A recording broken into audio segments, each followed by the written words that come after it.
안녕하세요. 사연을 시작하기에 앞서 구독과 좋아요 부탁드려요. 감사합니다. 사연 시작해 볼게요. 결혼 7개월 만에 저는 결혼 생활을 끝냈어요. 같은 업계에서 일하는 남편과 만나 결혼했죠. 부모님이 투자용으로 구매해 두신 아파트에서 신혼생활을 시작했고 각자의 일과 꿈을 존중하며 살아왔어요. 저희는 생활비만 반반씩 내고 나머지는 각자 관리하는 방식으로 살았거든요. 그게 서로에게 자유로움을 주는 현명한 방법이라고 생각했어요. 그런데 결혼하고 나서 점점 이상한 점들을 발견하기 시작했어요. 남편은 자기 가족만큼은 정말 각별하게 잘 챙겼어요. 시어머니께서 남편이 한 달에 100만 원씩 생활비를 주고 있었어요. 우연히 알게 된 건데 시어머니가 무릎이 아프다고 하시니까 병원비도 따로 챙겨드리고 있었어요. 더 골치 아픈 건 시누이였어요. 이혼하고 7살 아들과 함께 시어머니 집에서 살고 있는데 일은 제대로 안 하고 남편한테 자꾸 돈을 빌려달라고 하더라고요. 아이 학원비 부족하다, 생활비 모자르다, 아이 옷 사야 한다며 이것저것 핑계를 대면서요. 빌린 돈을 갚은 적도 거의 없었어요. 남편에게 물어봤더니 각자 돈 관리하기로 했는데 왜 신경 쓰냐고 하더라고요. 나중에 거래 내역을 우연히 봤는데 정말 깜짝 놀랐어요.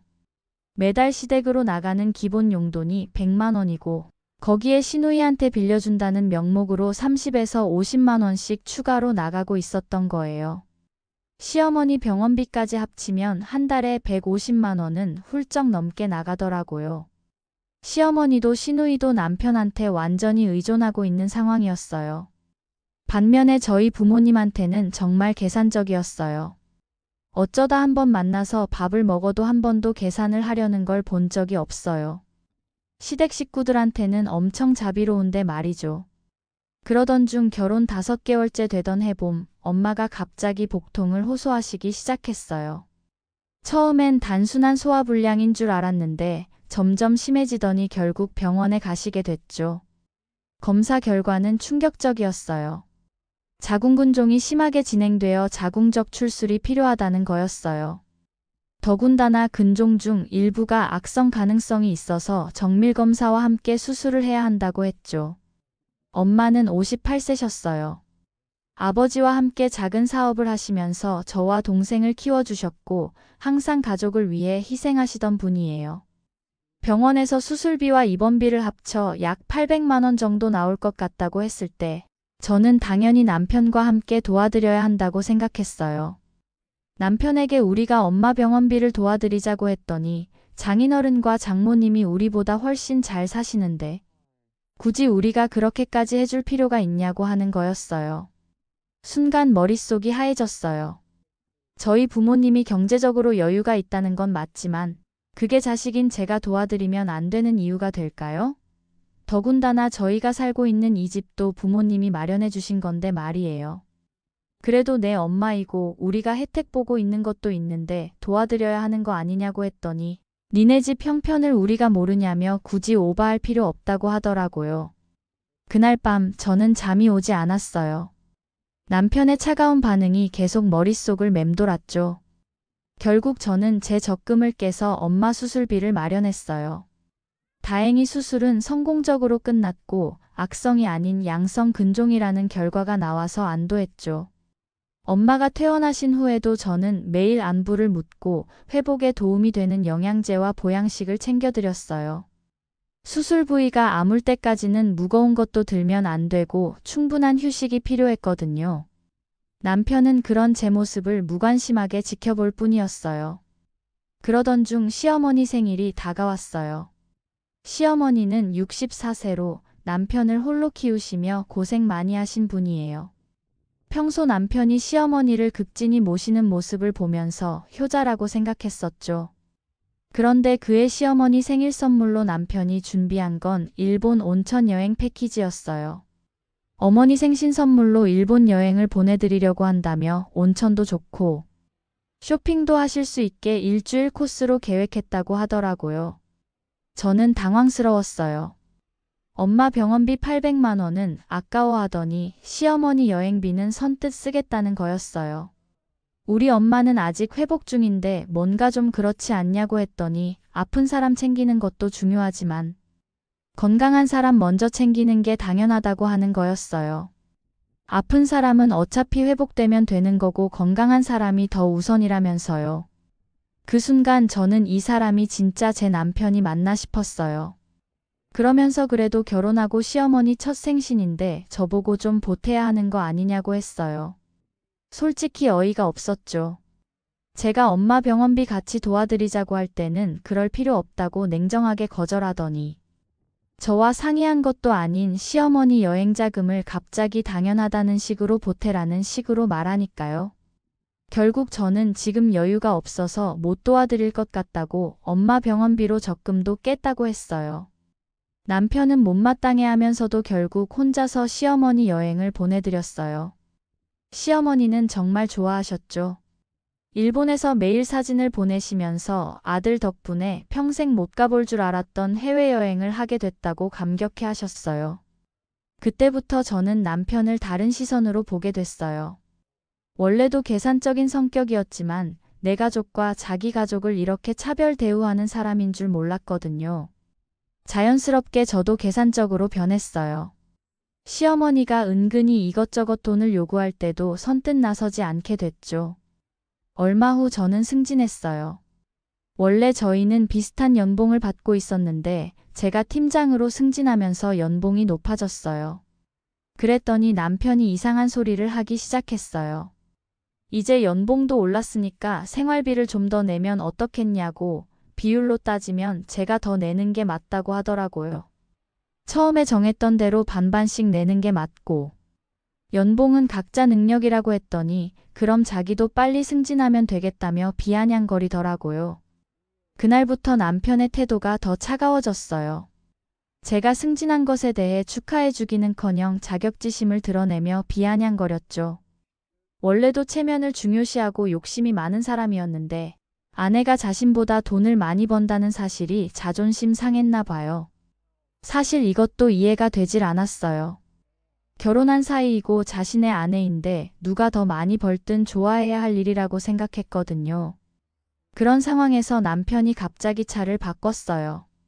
타던 국산차를 팔고 수입차를 샀더라고요. 그런데 가격이 7천만 원이 넘었어요. 차를 왜 갑자기 바꿨냐고 물어봤더니 내 돈으로 산 건데 왜 그러냐고 하더라고요.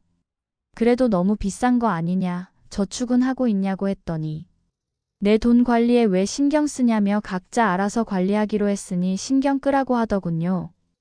결혼했으면 미래를 위해서 저축은 해야 하는 거 아니냐. 이렇게 돈 쓰면 나중에 어떡하냐고 했더니 귀찮은 듯이 무시했어요. 저는 답답했어요.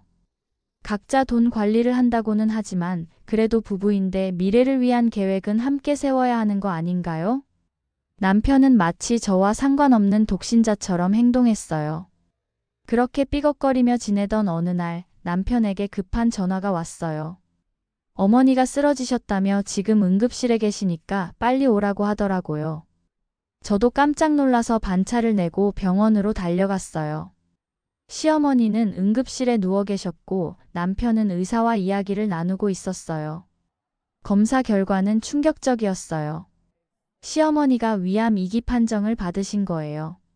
다행히 전이는 되지 않았지만 수술이 필요한 상황이었죠. 의사 선생님은 위의 3분의 1을 절제해야 하고 수술 후 항암 치료도 받아야 한다고 설명해 주셨어요. 의사 선생님의 설명을 들으며 남편은 울먹였어요. 저도 시어머니가 위암이라는 소식에 가슴이 먹먹했죠. 수술 일정을 잡고 입원 수속을 마친 후 남편이 저에게 간병을 해달라고 했어요. 자기는 연차도 월차도 다 써서 휴가를 못 낸다고요. 저도 일하는 사람이고 갑자기 휴가를 어떻게 내냐며 간병인을 구하던가. 신우가 간병하면 되지 않냐고 했더니 남편의 얼굴이 일그러졌어요. 니네 부모였으면 내가 그렇게 했겠냐며 노력도 안 해보고 간병인한테 맡기라고 하냐고 하더라고요.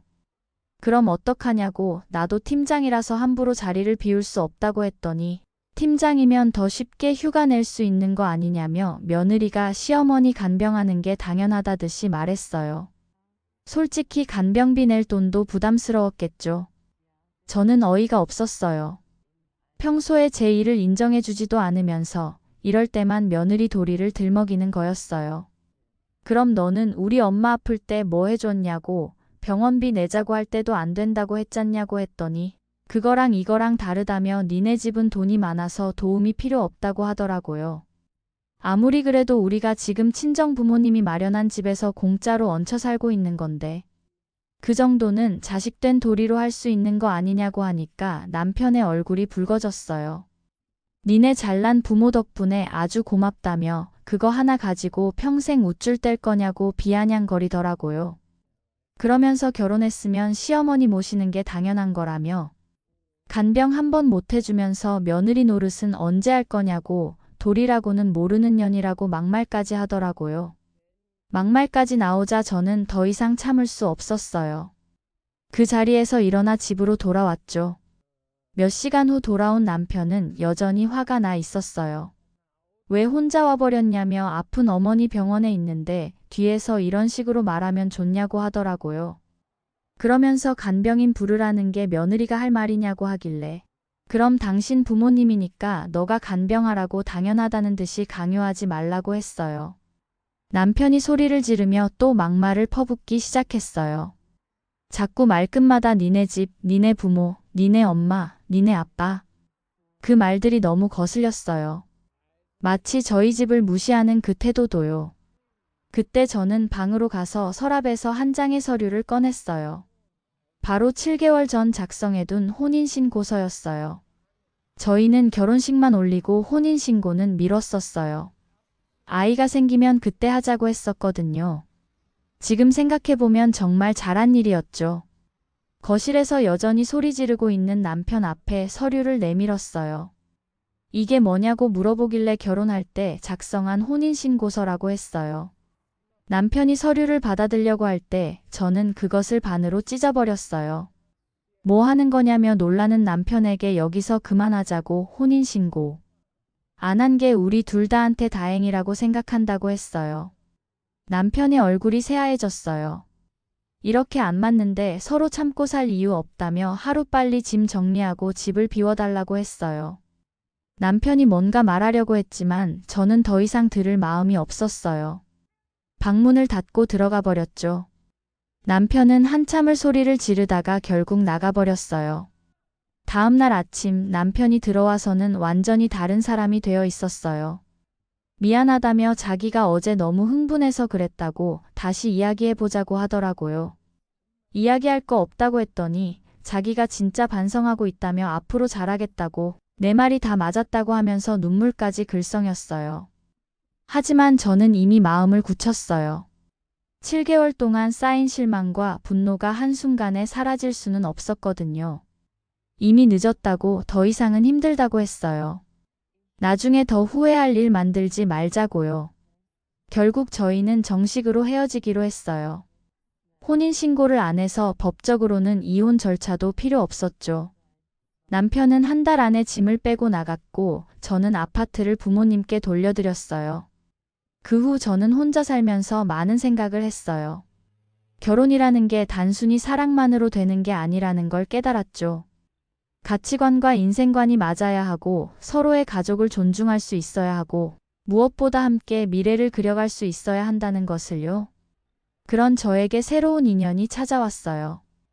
회사 프로젝트로 협업하게 된 다른 회사의 부장님이었는데 5살 연상으로 사별하신 분이었죠.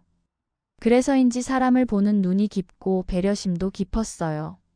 무엇보다 저와 제 가족을 진심으로 존중해 주시는 분이었고요. 결혼 한 달 전 우연히 전 남편을 마주쳤어요. 많이 초라해 보이더라고요. 나중에 들은 이야기로는 시어머니 수술비와 항암 치료비로 빚까지 졌다고 해요. 그때 샀던 비싼 차도 팔았다고 하더라고요. 시누이도 여전히 일은 제대로 안 하면서 돈만 달라고 해서 남편 혼자 모든 걸 감당하기 힘들었을 거예요. 이제 새로운 시작을 앞두고 있어요. 진정으로 저를 사랑하고 존중해주는 사람과 함께 행복한 가정을 만들어갈 거예요. 서로의 부모님을 똑같이 소중히 여기고 어려운 일이 있을 때 함께 해결해 나가며 진정한 동반자로서 살아갈 수 있을 거라고 믿어요. 사람은 변하지 않아요. 근본적인 성격과 가치관은 특히 더 그렇죠. 남편이 제 가족을 무시하고 자기 가족만 챙기는 모습을 보면서 저는 이미 답을 알고 있었어요. 그저 인정하고 싶지 않았을 뿐이죠. 결혼은 사랑도 중요하지만 서로에 대한 존중이 더 중요한 것 같아요. 상대방의 가족을 내 가족처럼 여기고 함께 책임지려는 마음이 있어야 하고요. 그런 마음이 없는 사람과는 아무리 사랑한다고 해도 오래 갈 수 없다는 걸 배웠어요. 인생에서 가장 중요한 건 나를 진심으로 사랑하고 존중해주는 사람을 만나는 것 같아요. 그리고 나 역시 그 사람을 온전히 사랑할 수 있어야 하고요. 첫 번째 결혼에서는 그런 관계를 만들지 못했지만 이번에는 다를 거예요. 제 긴 이야기를 끝까지 들어주셔서 감사합니다. 구독과 좋아요, 알림 설정까지 잊지 마세요.